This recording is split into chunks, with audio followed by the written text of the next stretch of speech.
माता दी, स्वागत है आपका मेरे इस चैनल माँ ब्रह्मांड कृपा @अनिता धार्मिक ज्ञान पर। आज मैं आपको पुरुषोत्तम मास महात्म्य के 7वां अध्याय सुनाने जा रही हूँ।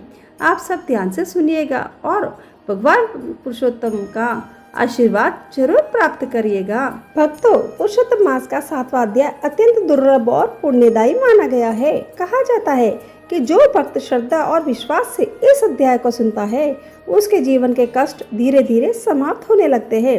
आज की कथा में भगवान श्री हरि का ऐसा दिव्य संदेश छिपा है जो आपके मन को भक्ति से भर देगा। इसलिए कथा को अंत तक अवश्य सुनिए और मन ही मन बोलिए, ओम नमो भगवते वासुदेवाय नमः, ओम नमो भगवते वासुदेवाय नमः, ओम नमो भगवते वासुदेवाय नमः।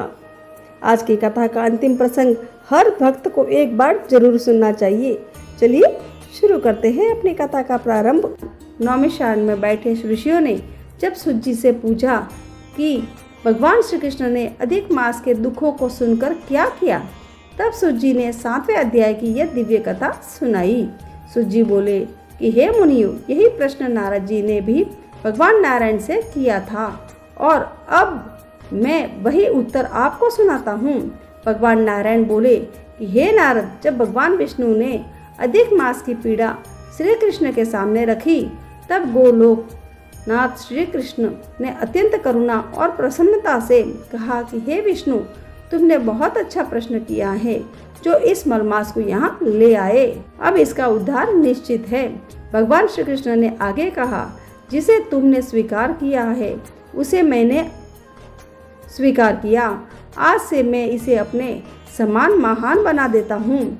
मेरे जितने भी गुण, यश, ऐश्वर्य और महिमा है वे सब मैं इसे प्रदान करता हूँ। अब से यह मलमास नहीं बल्कि पुरुषोत्तम मास के नाम से प्रसिद्ध होगा। उन्होंने घोषणा की कि आज से मैं स्वयं इसका स्वामी हूँ। यह सभी महीनों में श्रेष्ठ और पूजनीय होगा। जो भी श्रद्धा से इस मास में व्रत, जप, दान और पूजा करेगा उसके सभी दुख और पाप और दरिद्रता नष्ट हो जाएगी। भगवान ने आगे इसकी महिमा बताते हुए कहा, अन्य मासों में किए गए पुण्य सीमित फल देते हैं, परंतु इस पुरुषोत्तम मास में किया गया एक छोटा सा पुण्य भी करोड़ों गुना फल देता है। जो मनुष्य इस मास में भक्ति करता है वह बिना कठिन तपस्या के ही मेरे परम धाम को प्राप्त कर सकता है। उन्होंने यह भी कहा कि जो लोग इस मास का अनादर करते हैं, धर्म कर्म नहीं करते, स्नान दान और जप से दूर रहते हैं, वे दुर्भाग्यशाली होते हैं और उन्हें जीवन में दुख ही मिलता है। परंतु जो श्रद्धा और विश्वास से इस मास का पालन करते हैं उन्हें धन, संतान, सुख और अंत में मोक्ष की प्राप्ति होती है। तब भगवान श्री कृष्ण ने विशेष रूप से कहा कि मेरे इस पुरुषोत्तम मास के भक्त मुझे अत्यंत ही प्रिय है। उनके छोटे से प्रयास पर भी मैं प्रसन्न हो जाता हूँ और उनकी मनोकामनाएं शीघ्र पूरी करता हूँ। उनके दोषों को भी मैं नहीं देखता। उन्होंने आगे निर्देश दिया, जब भी यह पुरुषोत्तम मास आए तब सभी को अपनी शक्ति के अनुसार स्नान, पूजा, जप और दान अवश्य ही करना चाहिए। यही सबसे श्रेष्ठ साधन है और यही जीवन को सफल बनाने का सरल मार्ग है। अतः यानी अंत में भगवान श्री कृष्ण ने विष्णु से कहा कि अब आप इस पुरुषोत्तम मास को साथ लेकर वैकुंठ लौट जाओ और इसे जगत में स्थापित करो ताकि सभी लोग इसका पालन करें और इसका लाभ प्राप्त करें। भगवान श्री कृष्ण के ये वचन सुनकर भगवान विष्णु अत्यंत प्रसन्न हुए। उन्होंने श्री कृष्ण को प्रणाम किया और अधिक मास जो अब पुरुषोत्तम मास बन चुका है उनको साथ लेकर गरुड़ पर सवार होकर वैकुंठ को लौट गए। इस प्रकार पुरुषोत्तम मास का मेरा 7वां अध्याय पूरा हुआ।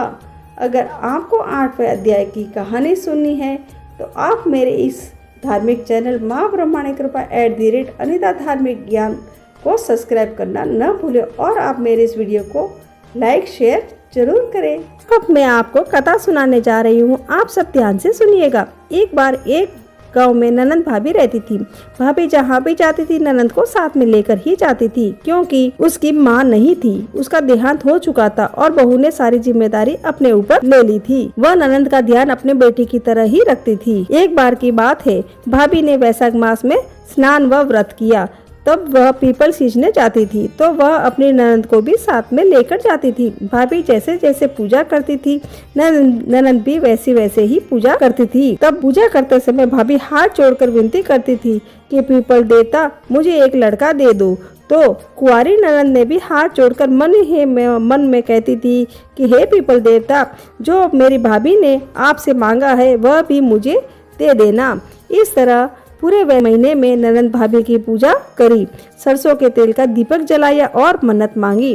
तब पीपल देवता सोच में पड़ गए कि भाभी को तो मैं पुत्र दे दूंगा, लेकिन इस कुंवारी कन्या को मैं कैसे दूंगा। तब पीपल देवता ने दोनों की इच्छा पूरी करने की सोची। 3 महीने के बाद भाभी को गर्भ ठहर गया और ननंद के हाथ में छाला हो गया। 9वें महीने बाद भाभी को पुत्र पैदा हो गया तो ननंद के हाथ के छाले में से भी एक पुत्र का जन्म हुआ। भाभी ने लोक लज्जा के भय से, बदनामी के डर से पूरे गांव में ये कहलवा दिया कि मेरे 2 जुड़वा बच्चे हुए हैं। यहाँ तक कि उसने अपने पति से भी ये बात छुपाई। इस तरह जब बच्चे 6 महीने के हो गए तब भाभी पनघट पर पानी भरने के लिए गई। तब उसने अपने ननंद से कहा कि बाईसा, आप बच्चों का ध्यान रखना। तभी ननंद वाला लड़का रोने लगा। तब लड़के को झूले में सुलाया और वह लोरी गाने लगी कि बिना बाप का कान्हा जी बोल कहाँ से आया जी, बिना बाप का कान्हा जी बोल कहाँ से आया जी। बार बार यही लाइन गुनगुना रही थी। तभी उसका भाई वहाँ पर बैठा हुआ था। उसके भाई ने अपनी बहन के मुंह से ऐसी लोरी सुनी तो उसे बड़ा अटपटा लगा। उसे लगा कि बहन से पूछना ठीक नहीं होगा तब कि ये तो कुंवारी है और ना समझ है। तभी उसकी पत्नी पनघट से पानी लेकर आई। उसने अपनी पत्नी से पूछा कि मेरी बहन दोनों बच्चों को झूला झूला रही थी, तभी एक बच्चा रोने लगा। तब वह उसे लोरी सुनाने लगी और लोरी में पता नहीं कोई ऐसे ही अटपटे बोल रही थी कि उसका क्या मतलब है। तब पत्नी ने पूछा क्या बोल रही थी। तब पति ने बोला कि बिना बाप का कान जी बोल कहाँ से आया जी। ये सुनकर मुझे बड़ा अटपटा लगा। तब पत्नी ने पति को समझाते हुए कहा कि ये तो बच्ची है, ऐसे ही बोल दिया होगा, आप उसकी बातों पर ध्यान मत दीजिए। उसकी पत्नी बोलते समय नजरें चुरा रही थी। उसके पति को शक हो गया।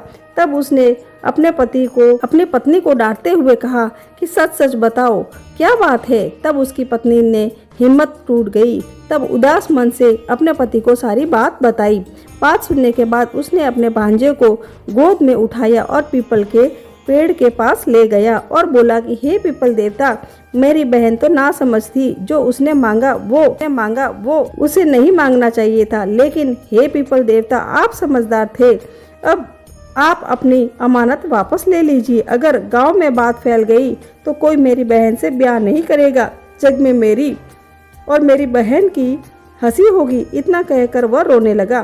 भाई के करुण रुदन से सुनकर पीपल देव ने हृदय पिघल गया और तभी पीपल देव के बीच में से 2 फाड़ हो गए और वह बच्चा उस पेड़ में समा गया और पेड़ वापस जुड़ गया। लेकिन पेड़ के पास जो चबूतरा था वह बहुत बड़ी दरार पड़ गई। लेकिन भाई फिर वापस घर पर आ गया, अपनी बहन के लिए योग्य वर ढूंढने लगा। सुबह जब गांव वालों ने पीपल के पेड़ के पास चबूतरे पर बड़ी दरार देखी तो सब तरह तरह की बातें करने लगे।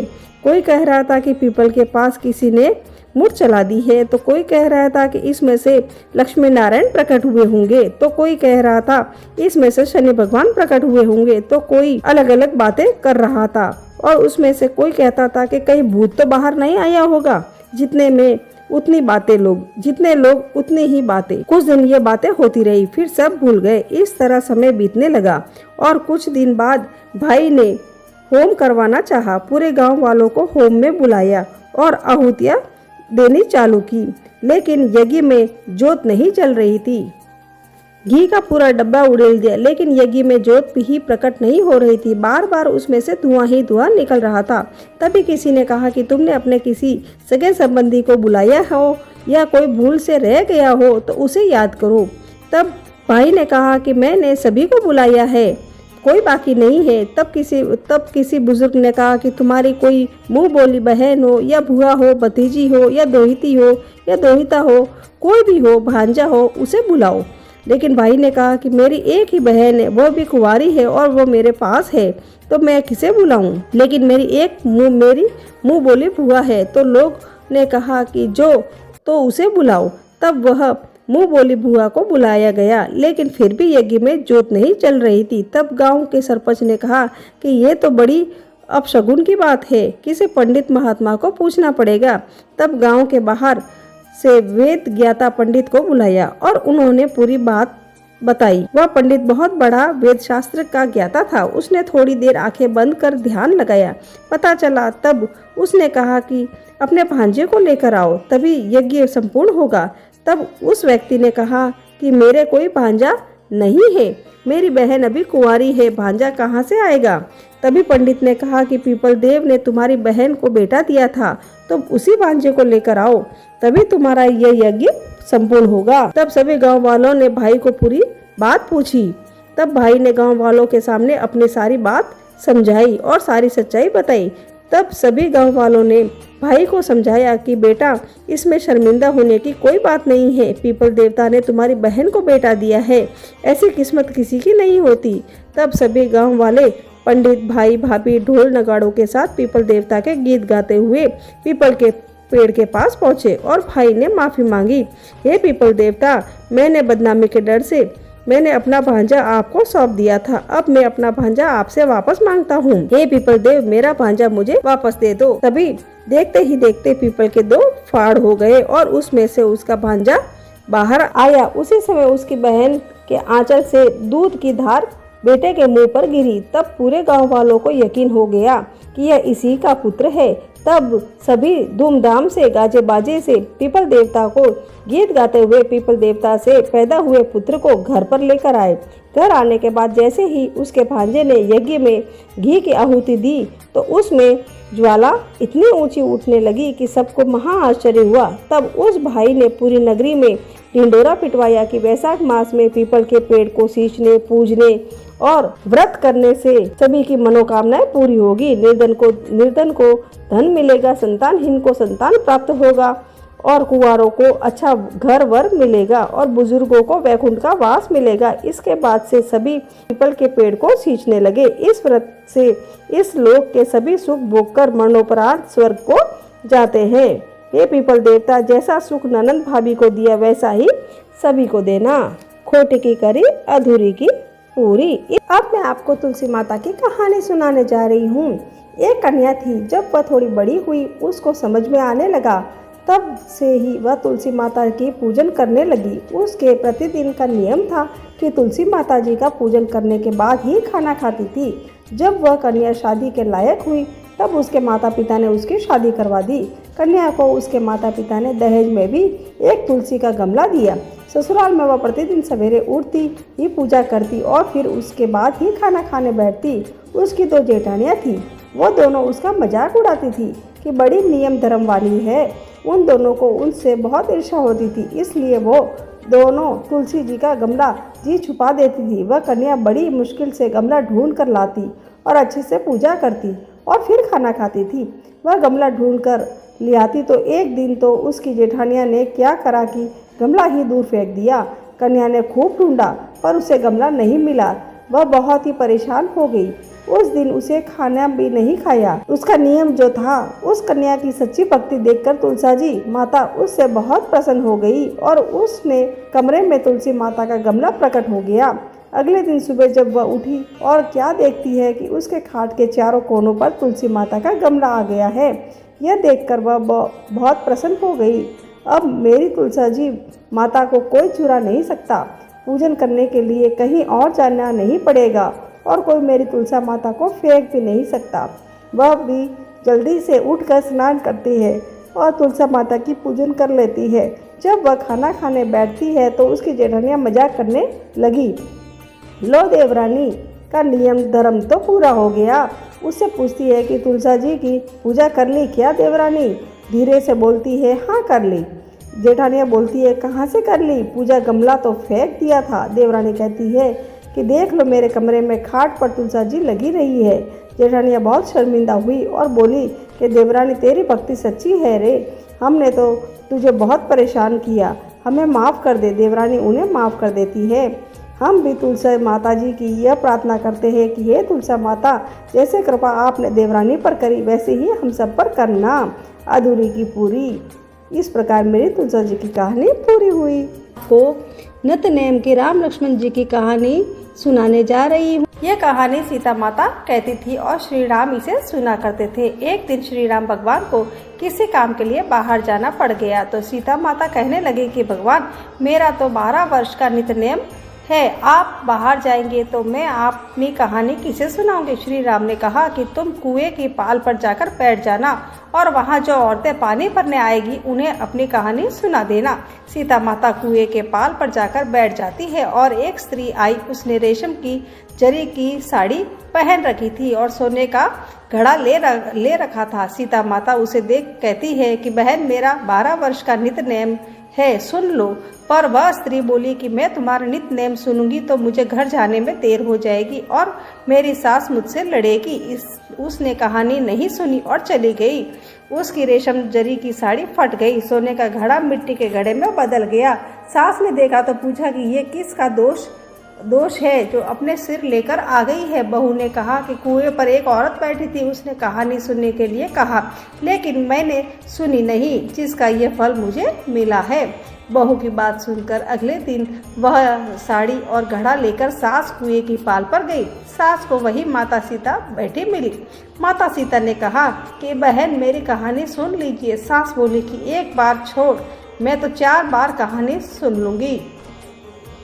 राम आए लक्ष्मण आए, देश के पुजारी आए, नित नेम का नेम लाए, आओ राम बैठो राम, तपे रसोई जियो राम, माखन मिश्री खाओ राम, दूध बताशा पियो राम, सुत के पल का मोठो राम, शाल दुशाला पोठो राम, शाल दुशाला ओढ़ो राम, जब बोलू जब राम ही राम, राम सवारे सबके काम, खाली घर भंडार भरेंगे, सबका बेड़ा पार करेंगे, श्री राम जय जय राम।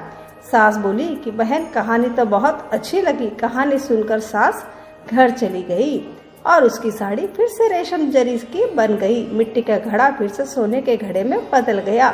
बहू कहने लगी, सासू माँ, आपने ये सब कैसे किया। सास ने कहा कि बहू, तू दोष लगा के आई थी और अब मैं दोष उतार कर आ रही हूँ। बहू ने फिर पूछा कि वह कुएं वाली स्त्री कौन है। सास बोली कि वे सीता माता थी, वे पुराने से नया कर देती हैं, खाली घर में भंडार भर देती है, वह लक्ष्मी जी का वास घर में कर देती है, आदमी की जो भी इच्छा हो उसे पूरा कर देती है। बहू बोली कि ऐसी कहानी मुझे भी सुना दो। सास बोली कि ठीक है, तुम भी सुनो, और सास ने कहानी शुरू कर दी।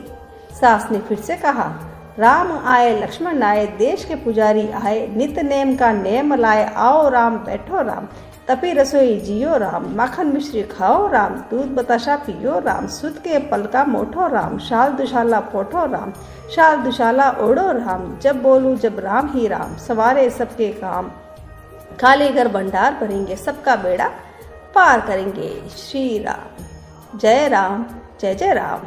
कहानी सुनकर बहू बोली कि कहानी तो बहुत ही अच्छी है। सास ने कहा, ठीक है, इस कहानी को रोज कहा करेंगे। अब सास बहू रोज सवेरे उठती, नहाती धोती और पूजा करने के बाद नित्य नेम की सीता जी की कहानी कहती। एक दिन उनके यहाँ एक पड़ोस की औरत आई और बोली कि बहन, जरा सी आँच देना। तो वह बोली कि आँच तो अभी हमने जलाई ही नहीं है। पड़ोसन ने कहा कि तुम सुबह 4 बजे से उठकर क्या कर रही हो। फिर उन्होंने कहा कि सुबह उठकर हम पूजा करते हैं, फिर सीता माता की नित्य नेम की कहानी कहते हैं। पड़ोसन ने उसकी बात सुनकर फिर से कहा कि सीता माता की कहानी कहने से तुम्हें क्या मिला। वे बोले कि इनकी कहानी कहने से घर में भंडार भर जाते हैं, सारे काम सिद्ध हो जाते हैं, मन की हर इच्छा पूरी होती है। पड़ोसन कहती है कि बहन, ऐसे कहानी तो मुझे भी सुना दो। फिर वह बोली कि ठीक है, तुम भी कहानी सुनो। राम आए लक्ष्मण आए, देश के पुजारी आए, नित्य नेम का नेम लाए, आओ राम बैठो राम। सारी कहानी सुनने के बाद पड़ोसन कहने लगी, बहन, कहानी तो मुझे बहुत अच्छी लगी। अब वह पड़ोसन भी नित्य नेम सीता माता की कहानी कहने लगी। कहानी कहने से सीता माता ने पड़ोसन के भी भंडार भर दिए। अब तो पूरे मोहल्ले में नित्य नेम की कथा चल पड़ी। हर किसी की मनोकामना पूरी होने लगी।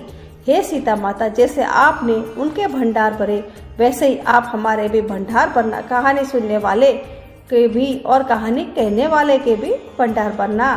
बोलो माता सीता की जय। बोलो श्री राम भगवान की जय। राम लक्ष्मण जान की जय। बोलो हनुमान की। इस प्रकार मेरी राम लक्ष्मण सीता माता की नित्य नेम की कहानी पूरी हुई। अब मैं आपको शनिवार की कथा सुनाने जा रही हूँ। आप सब ध्यान से सुनिएगा। एक ब्राह्मण पूजा पाठ करने जा रहा था। उसी रास्ते में शनिचर महाराज मिले। ब्राह्मण बोला, शनि महाराज कहाँ जा रहे हो? शनि महाराज बोला कि राजा के लगने जा रहा हूँ। ब्राह्मण बोला, राजा के लगेगा तो सारी प्रजा दुखी हो जाएगी, इसलिए मेरे लग जा। शनिचर बोला, कितने साल का लगूं? ब्राह्मण बोला, 7 साल नहीं, 5 साल भी नहीं, 2.5 साल नहीं, 1.25 साल नहीं, 1.25 पहर लगो। ब्राह्मण नदी के किनारे जाकर बैठ गया। आसन बिछाकर पाठ करने लगा। नदी में 2 मतीरे बहे जा रहे थे। उसने निकालकर घोड़े के नीचे रख लिए। वह मतीरे राजा के लड़के के सिर बन गए। अब उसके पास शनि आया और बोला कि ब्राह्मण, राजा के लड़के के सिर काट कर रखे हैं क्या? तो ब्राह्मण ने कहा, किसी से मत कहना, मेरे को शनि की दशा लग रही है। शनि ने 1 से कही, 2 से कही, सारी नगरी में ये बात फैल गई। राजा बोला कि ब्राह्मण को सूली पर चढ़ा दो। सभी तैयारियां की गई। इतनी देर से उसका 1.25 पहर पूरा हो गया। राजा के लड़के खेलते खेलते घर पर आ गए। अब रानी बोली, महाराज, ब्राह्मण को सूली पर चढ़ा दिया होगा, जाकर देखो, नहीं तो हमारा पाप कैसे उतरेगा। राजा ने जाकर देखा तो ब्राह्मण को सूली चढ़ाने ही वाले थे। राजा ने पूछा, ब्राह्मण, ये सब क्या था? ब्राह्मण बोला, मैं तो कुछ भी नहीं जानता था, मैं तो पाठ करने जा रहा था। रास्ते में शनिचर महाराज मिले। मैं बोला, महाराज कहाँ जा रहे हो? तब वे बोले कि राजा के लगने जा रहा हूँ। मैं बोला, राजा के लगेगा तो सारी प्रजा दुखी हो जाएगी, इसलिए मेरे लग जा। शनिचर बोला, कितने साल का लगूं? मैंने कहा, 1.25 पहर का। अब 1.25 पहर में मेरे को शनि ने ऐसे रंग दिखाए हैं। राजा कहने लगा कि इसकी दशा कैसे उतरती है? तो ब्राह्मण ने कहा कि राजा सोने चांदी का दान, तांबे का दान, लोहे का दान, पीतल का दान करे। राजा ने कहा, साहूकार तो कर देगा, गरीब कैसे करे? ब्राह्मण बोला, तेल की पिल्ली, गुड़ की डली डकौत को दे दे, 7 बार पीपल में जल चढ़ा दे और कह दे, शनिदेव का सोटा कभी ना आवे टोटा। शनिवार की घड़ी घड़ी ले 70 बला टली, 7 बार पीपल में जल चढ़ा दे तो सारी बला टल जाएगी। इस प्रकार मेरी शनिवार की कहानी पूरी हुई। बोलो शनि महाराज की जय। अगर आप व्रत उपवास करते हैं तो लोबिया की बात कहानी जरूर सुननी चाहिए, नहीं तो आपके व्रत का फल लोबिया को मिलता है। इसलिए आपको आपके व्रत का पूरा फल तभी मिलेगा जब आप अपने व्रत के साथ लोबिया की कहानी सुनेंगे। अब मैं आपको लोबिया लाल जी की कहानी सुनाती हूँ, ध्यानपूर्वक सुनिएगा। एक लोबिया था, कठोर तपस्या करता था। एक पांव पर खड़ा होकर कठिन तप करने लगा था। उसने भगवान को प्रसन्न करने के लिए कठोर तप किया। उसके शरीर पर चिड़िया ने घोंसला भी बना लिया। तपस्या करते 12 वर्ष हो गए। भगवान ने सोचा, इसको इतना समय हो गया है, अब इसकी परीक्षा लेनी चाहिए। भगवान जानते थे ये बहुत लोभी है, इसलिए भगवान ने एक सोने की मुंदरी उसके पांव के पास फेंक दी। तब लोबिया की नज़र उस मुंदरी पर पड़ी और उसने मुंदरी पांव के नीचे दबा ली। भगवान की माया से भला कौन बच सका है? भगवान धरती पर आए और लोबिया से पूछा, ए लोबिया, तेरी तपस्या क्षीण हो गई है, तुझे इस तपस्या का फल नहीं मिलेगा। तब लोबिया ने अपनी गलती मानी और भगवान जी के चरण पकड़ लिए और पूछा कि हे भगवान, इस तपस्या का क्षीण कैसे जाएगा? तब भगवान ने उस पर दया आ गई और उन्होंने कहा, यदि रोटी बनाकर बाटियां नहीं बनावे तो फल तुझे मिलेगा, अगर आखिरी रोटी कुत्ते को नहीं बनाई तो फल तुझे मिलेगा, ब्राह्मण को जिमा कर दक्षिणा नहीं दी तो फल तुझे मिलेगा। सब कहानियाँ बोलने के बाद अगर तेरी कहानी नहीं सुनेगी तो फल तुझे मिलेगा। तभी से सभी व्रत की कहानी सुनने के बाद लोबिया की कहानी सुनी और कही जाती है। जय बोलो पुरुषोत्तम भगवान की जय। जय बोलो विष्णु भगवान की जय। जय बोलो तुलसी मैया की जय। जय बोलो बड़ पीपल देवता की जय। जय बोलो शनि महाराज की जय। जय बोलो राम लक्ष्मण भगवान की जय। पुरुषोत्तम मास के 7वें दिन की यह पवित्र कथा सुनने से मन को शांति और भगवान श्री हरि का आशीर्वाद प्राप्त होता है। यदि आपने पूरी कथा सुनी है तो कमेंट में ओम नमो भगवते वासुदेवाय जरूर लिखें। कल फिर मिलेंगे पुरुषोत्तम मास के अगले दिव्य अध्याय के साथ। जय श्री कृष्णा, जय माता।